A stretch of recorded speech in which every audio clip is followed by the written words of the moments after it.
Rupee క్యాండీతో 300 crores business చేశారు. ₹1 క్యాండీతోనా? అస్సలు ఛాన్సే లేదు. అదే కదా మన పల్స్ క్యాండీ మ్యాజిక్. 2015 కన్నా ముందు క్యాండీ మార్కెట్ చాలా బోరింగ్ గా ఉండేది. ఉంటే ఒకటే టేస్ట్ లేదా costly chocolates like dairy milk, 5 star, milky bar. అవును, అప్పుడు అన్నీ ఒకే టేస్ట్, స్టార్టింగ్ లోను ఎండింగ్ లోను. ఎగ్జాక్ట్లీ, మార్కెట్ మొత్తం స్ట్రక్ అయిపోయింది.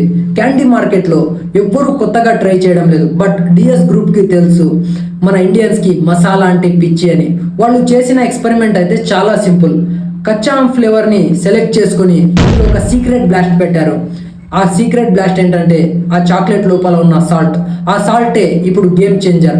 ఇంకో షాకింగ్ విషయం ఏంటంటే వాళ్ళు మార్కెటింగ్ కోసం ₹1 కూడా ఖర్చు పెట్టలేదు.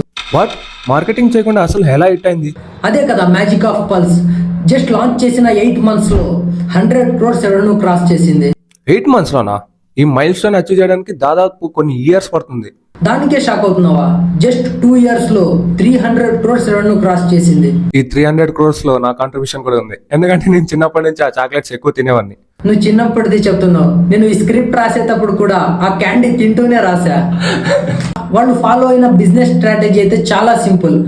ఎవరు ట్రై చేయండి కొత్తగా ట్రై చేశారు, అందుకే ఆ ఐడియా హిట్ అయింది.